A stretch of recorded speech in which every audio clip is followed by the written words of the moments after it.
To CGTN live from the press center of the 19th CPC National Congress.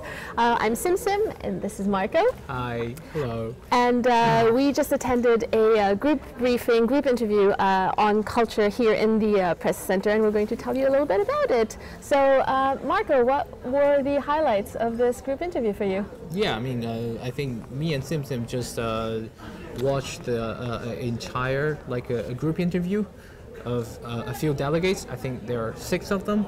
There were 6 of them, and 10 delegates from different cultural sectors, all different. I mean, culture is such a vast term, right? Yeah, culture is such a vast term that we actually invited people from all walks of life within the culture domain, and I mean, each of them just offered lots of interesting theories. So which part that you are probably going to be the most interested? Well, I mean, we can already introduce a little bit the people who were attending this group interview already. It was, so like you said, people from very different areas, obviously all delegates of the National Congress of the CPC, the 19th National Congress of the CPC. So there was the head of the state administration, or a member of the Ministry of Culture. No. Actually, he's from culture. I mean, I have my handouts here. Very precise. Right. I don't want to get anything wrong. Yeah, he's a member of the MOC Party Leadership Group, secretary of the Party Leadership Group of the State Administration of Cultural Heritage. Right. So he basically deals with, I mean, preserve of the cultural heritage and cultural relics and that kind of thing. I mean, also he was talking more about policy and politics and that policy making, and I mean, among all the questions, they've been asked like 10, like 15 questions, but he got like lots of the questions were directed to him. Oh, I see. Okay. So I mean, so we can see a huge interest, from the public, from the press, of the preserve of cultural relics here in China. Right. And what he said something a lot of interesting. He said apparently Xi Jinping attached great importance of preserve cultural heritage here in China, and President Xi actually paid like over 30 times visit to the actual site of like archaeology. So I mean, over the past few years, and he also said something interesting in terms of because people seems to have paid more attention to the preservance of like tangible cultural relics. But he also said that we should be, when it comes to intangible cultural heritage, it's more about inheritance. Don't let old custom and tradition get lost, but not only preserve them.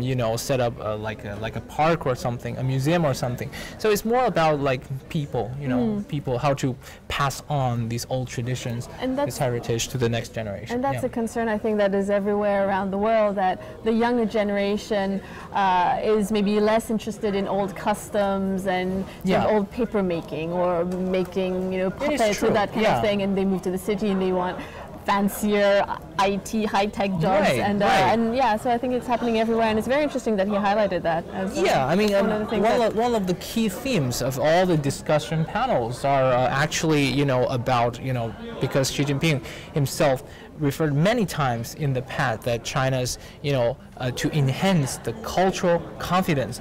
I mean, confidence is such a nice word. I mean, I think it's because we think of China, we have such a long history, but I mean, cultural confidence is such a massive insight to it. But I think that's one of the key themes of this discussion panel. But I have to ask, maybe as the foreigner, is China not confident about its culture? You would think it has so much. Obviously, it is well known for its culture. I mean, that's something I'm very interested in. I try to ask the questions, but I think throughout the history, Chinese history, most of the times, Chinese people are quite confident in their cultures. But there are also times where people think everything about the past is not good, as we should always look to the future. But I mean, you live with your history. You cannot change something that happened. What has been done has been done. So I mean that's I think it is safe to say Xi Jinping is a man who loves his culture, loves his background, and who always, I will say that he always liked to relate to the past.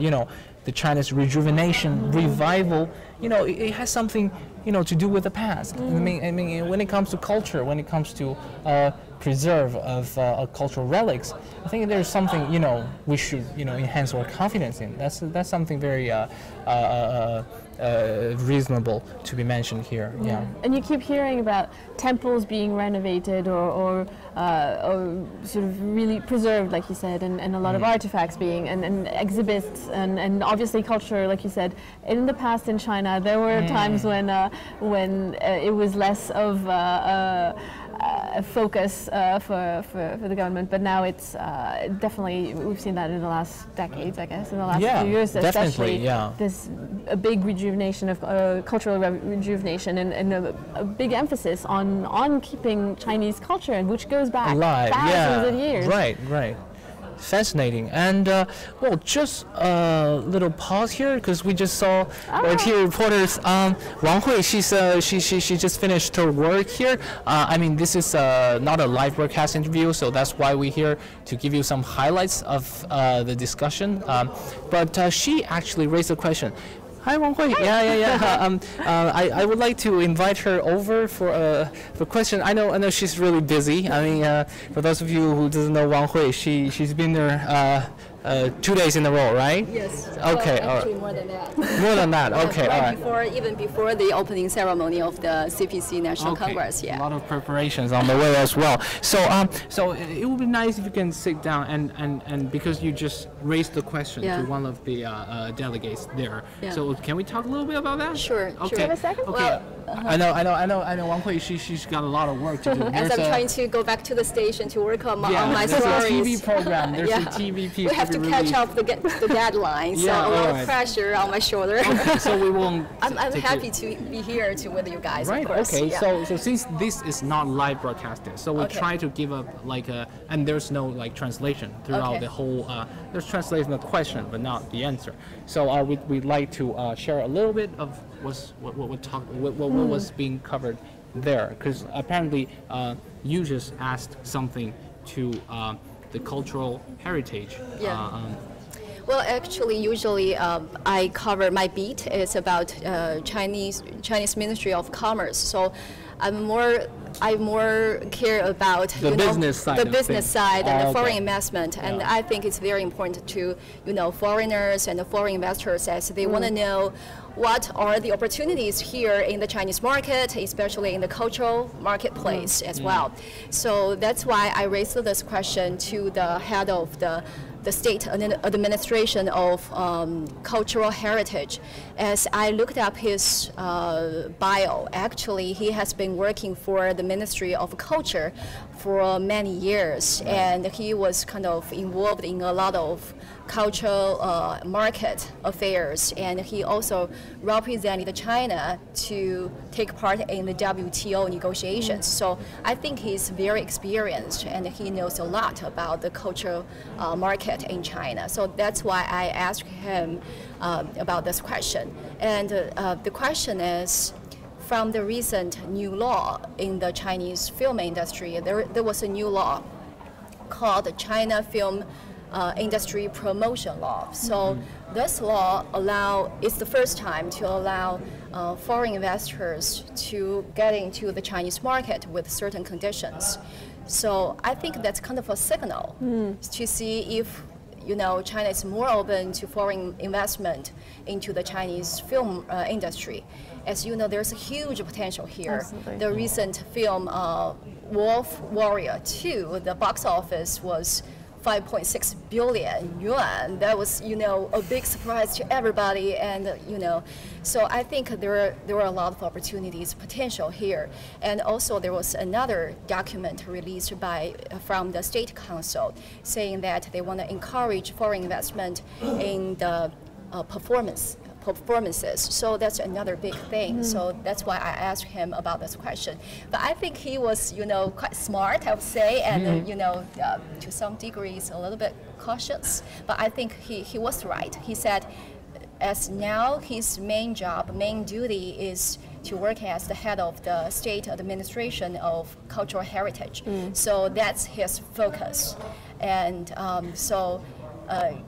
it's hard for him to really talk about the policies and the future policies. It's hard to, to really interpret that.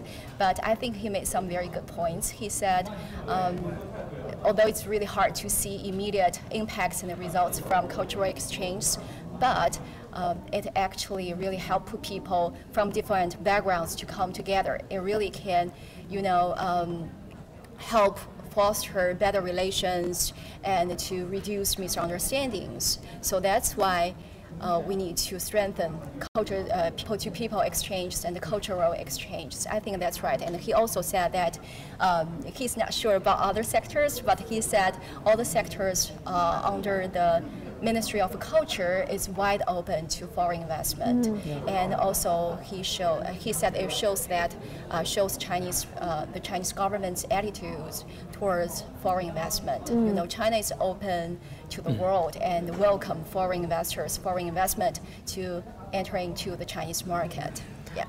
And I'm sure it must be, for investors, it is a great attraction also, because I think for film, China has the world's second largest market for the film industry, and was due to overtake the U.S. very soon, I believe. So yeah, really aggressive. Yeah. So yeah, I think it's for investors very interesting. We've been hearing over the last few years so many potential deals, or deals in the making between Hollywood, between Chinese filmmakers. So so it's definitely something. It's win-win for both sides, really, because I think Chinese audiences will love it, and foreign audiences will. And, when you say win-win development, that's exactly what the Chinese government is expecting. That's what they hope for, So before I let you two business ladies to turn this into a business show, I'm happy to. Let me to bring on the more cultural and the personal side of it. I mean, since Wang Hui, as a senior CGTN correspondent, and I saw here she was here yesterday, and you raised question 2 days in a row, and you also get the answers. So do you have any tricks for that? I mean, do you have any? I think I'm just lucky. Just being lucky? There's nothing. And also, I think I kind of really well prepared. I prepared multiple. I can see your notes. Multiple questions, because some of the questions other people may have already raised. So you have to scrape it from your paper. Then since I have the next one, the second one, the third one, so that's why I was kind of brave enough to raise my hands to say, hey, I'm here, and I want to ask questions. Yeah. Okay. Hard work, dedication. Absolutely, and you're probably going to have still a long evening ahead. Okay. Also, lucky. I mean, being lucky is important too. I mean, fortune.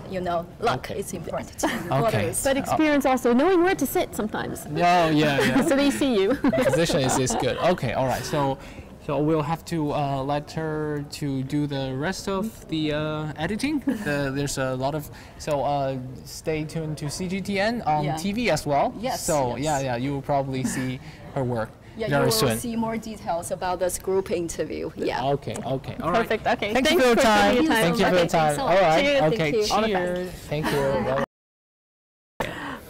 So.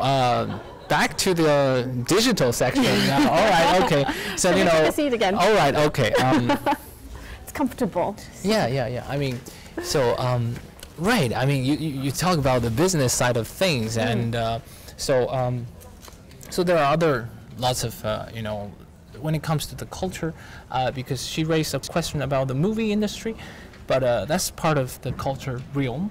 But I mean, if you look at all these 6 delegates, two of them is associated with media organizations, and other 3 of them is really related to the ancient, classic, traditional Chinese culture. There's one from, I think, the dramatic arts, right? The research drama, drama, Research Institute, and then another one who's a famous performer for Beijing Opera. Peking Opera, yeah. And he actually even performed at the end. Yeah, he even sang a little bit in the end, which is rare, in this occasion. And they also said something a lot about how to preserve the Chinese traditional culture, which is one of the things I think they try to emphasize a lot. So here's a lot of other things interesting. But just a tiny side note while we're no worries. And that's the interesting thing, that they are all delegates here at the 19th CPC National Congress. That's right. But there are also people who come from these areas. So they're talking about culture, but they're not just policymakers. Insiders. They're not politicians. They're actual artists themselves. Right. That's the China politics. I mean, we have CPC members all over in different sectors, such as because we just finished a series called Ask China. So we interviewed people from all walks of life, but they're all CPC members. We try to find out, how ordinary CPC members, when they work in different fields, how they can have something, in common. That's something we found, is rather simple. It's dedication, really. It's about how to, be an example, how to help others. I mean, that's the most important thing. It's really about, altruism, helping others, giving what you can. That's, I think these peoples are all expert in their own field of works, but, I mean, they all have these good aspirations, President Xi mentioned about original aspiration. Probably you have noticed that as well. I mean, again, I think he's the man who loves history, who loves, not to. He's a man who likes to, use past as a metaphor or something to emphasize. Yeah. And he's somebody that Xi Jinping, whenever he makes a speech, I've noticed there are a lot of references, cultural references. Right. He's definitely a lot of philosophers, Chinese writers, not just Chinese, also foreign ones. You can tell he's very interested in culture and philosophy. That's also a part of the discussion, and so especially from those art side, we also have 2 delegates from the news organizations, which they offer something also very interesting, very thought-provoking, I would say. I remember people using, because there's a lot of the discussion is also, there's a lot of discussion about how to bring the Chinese culture, the essence of Chinese culture, to an overseas audience, which is all of these peoples share some of their opinions. But I remember I think he's from CRI. He said something about how just very ordinary Chinese soap opera series did well in Africa. In Africa, yeah. So they translated it. It is the most ordinary type of soap opera here in China. It is about family business. Some little disputes between family. Father, mother.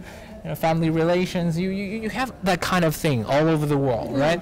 And he said they just translate them into Swahili. Translate the CGTN does a lot of that kind of thing. So we translate a lot of. But he's saying that kind of thing does well overseas. It doesn't have to be like a grand, big statement, that kind of thing. But it's really something of an ordinary people. And like you said, it's something that everybody can understand. Everybody can relate to. Yeah. I mean, so the feelings can be shared. I mean, I think I read something the other day that it is about how China, the report, how it is really about us. How Chinese. The voice of Chinese people can be heard. We really need more diverse voices and more stories about ordinary Chinese people, because that's something really breaks the boundaries, really transcend, national or cultural barriers, because and just reach out to overseas audience. That's pretty much. I'm a social media person. That's something I really wanted to achieve. So. But it's true. I mean, that's something that we see, especially with the U.S., but even with Japan, with Korea. It's always through culture that you reach. Cultural exchanges, yeah. But even with TV, with music, with film, with and that's sports how as well. Yeah. Sports as well. Yeah. Where that's how that's often the most successful way of sort of getting people interested also in your country and reaching out and connecting together. Exactly. Because since you mentioned that, something that just crossed my mind is about the ping pong diplomacy. And we all know about the ping pong diplomacy. It's back to the Cold War times. We have strangled relations. China has strangled relations with the U.S. It was first through all these cultural exchanges that slowly breaking up the ice, slowly warming up. So it's really something. I remember he said something, and I write it down here in Chinese. See if I can get the translation right. Not exactly. But he says something like a culture is an important channel to connect people together, and it is also a good content. Culture is a good topic. It's good content of if you want your voice to be heard overseas. Something like closely. Because it's something. I mean, even if we just go back to a lot of what these delegates do, it's drama, it's theater, it's Beijing opera. It's things that everybody can understand. It's dance, it's film. It's not very difficult, like a ballet or a concert, or you can do that anywhere in the world and people will understand it. It's not because it's. I guess they always say, music has its own language, or film has its own language. Yeah. So you don't need to just be from one country to understand it, and so that's also one of the reasons, probably why cultural exchanges are so important and make such a difference in relationships just generally between countries. Right. Yeah. Speaking of cultural heritage, since for those of you who don't know, Sim is from Austria, yes. Which is also a country of great history. Great history. I've been there before. Yes. I've been there before, and let's talk a little bit about your country. Okay. Just to see, because we talk about cultural heritage, preserve cultural relics. Vienna. Vienna is a city of amazing, historic building structures, which is almost remain intact. As they were like centuries ago. So, the famous palace and how do you say that? The Hofburg is the Imperial Palace in the city, and then there's Schönbrunn, which is the one that's outside of the city. Do you have other a good policy or any kind of thing to preserve them? Well, part of it is also just sheer luck that during World War II the city wasn't completely bombed out. So that's part of the reason why in Germany a lot of places were destroyed. So in Vienna they were still lucky. But there is a lot of money poured into it. You constantly see buildings being restored and repainted and renovated, even when they didn't look that older. So even the old cathedral, which was, when I first knew it, was very, very dark, and now it's getting whiter and whiter because they were scrubbing it out not just to make it pretty, but also just to preserve it, because there's things eating at the stone. So there's a lot of money poured into it. But that's the thing. You also have, Austria is quite a well-off country, so it can afford to do that. Not every country, and it's a small one. So economy, once again, it is important. Yeah. It is important. And in China, it's just China. The size is completely different. Because a lot of it is heartbroken to mention that a lot of Chinese artifacts, ancient relics, lots of them were stolen or smuggled to overseas. Not now. There's even if there's still illegal trade going on today, but back to as far as I can recall, a century ago, there's a lot of that kind of things. it's just because China back to then it was a colonized country. It's not as far strong as China is today. So there's a lot of relics being robbed or just taken away to overseas countries. But now the Chinese government is using all the different efforts through negotiations, through exchanges. Even some wealthy businessmen they bought back some of the lost artifacts overseas. So that's all of the joint efforts to bring back those memories, bring back those what we had in the past. So that's some good efforts, I think. Yeah. Yeah, absolutely. And obviously some of it was foreign powers coming to China and taking a lot of our artifacts. Also, just China back to the imperialism wars, upheaval over the last century. I mean, just the first half of the last century, it was just, there was war, there was civil war, there's the Japanese were there were so many. There was warlords. There were a lot of hardships. Exactly, a lot of hardships. Yeah. The end of the empire of the Qing dynasty. Right. There was just there's a lot of upheaval and things get lost, or there's just simply not a focus on it, properly restored. There's that's sort of that's the problem, is when there is war, we see that also in the Middle East now and in Syria. So culture, I guess, falls by the wayside. It's not the priority. But I mean, there's also a good sign in recent years, because I wrote this news a couple of weeks ago. The Egypt government sent back some ancient Chinese note back in the Qing dynasty. Which is, because the two countries and other countries, there are also other countries involved. We signed a joint agreement to ensure that any illegal trade or smuggled or any other, whenever these kind of artifacts were being confiscated, these countries should return those artifacts to the original owners. So I mean, Egypt just sent back some ancient, checks and notes back in the Qing dynasty. So I think that's once again, it relies on the cooperation of different countries, right? It's not China's own efforts.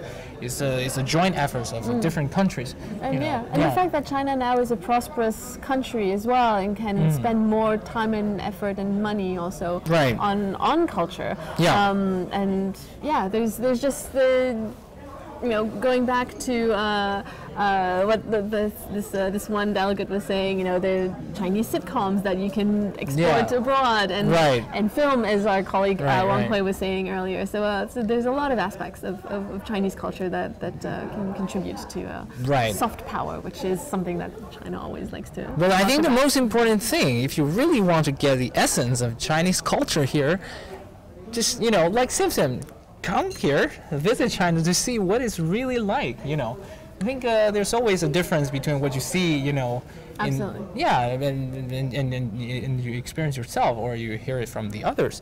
All right. So I mean, since we have talked a lot, so do you know why I have so many quotes of Xi Jinping today? Tell me. Well, I mean, there's something to show you. I mean, since culture is such a vast topic. I should have done more, preparations for it. You did some preparation. I saw you. There's some preparations, but I need to, find out What was your inspiration? Yeah, that was my inspiration. Oh, that was your inspiration. That's the original work of Xi Jinping, The Governance of China. I think that was. It's an awesome book. That's all I gotta say. Well, I mean, I have to admit that I didn't read every chapters, but I read some chapters, because we have now the technology, people rarely can.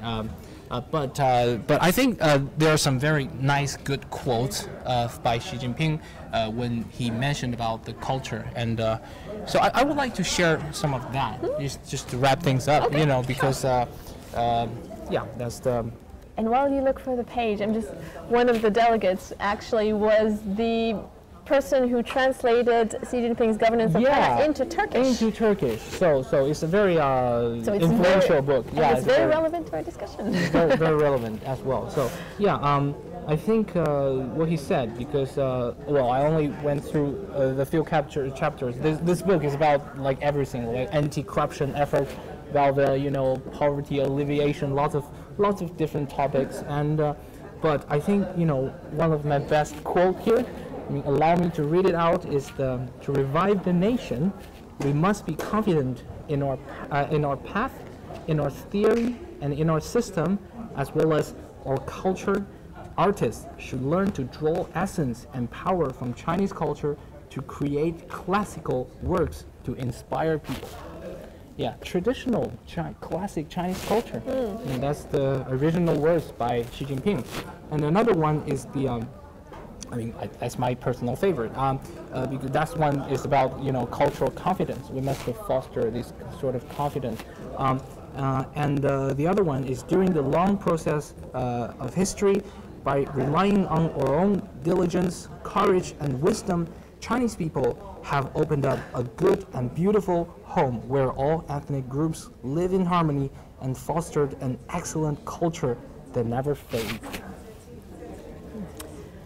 There. Well. Yeah, it's a touching line. Yeah. Yeah. That's Xi Jinping's take on the traditional Chinese culture. Yeah. So we really hope that you enjoy the talking. Absolutely. Right. So we really hope that you enjoy the talking. So we hope we answered a few of your questions. Sorry to. We hope you. Let me repeat that. Okay.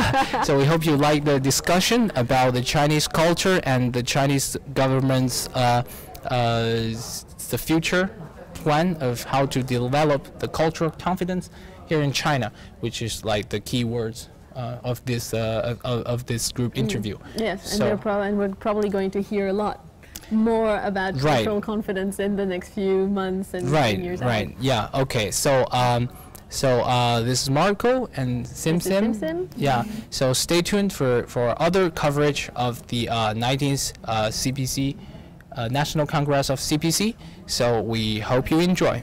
Thank you very much. Thanks for joining us. Bye-bye. Bye.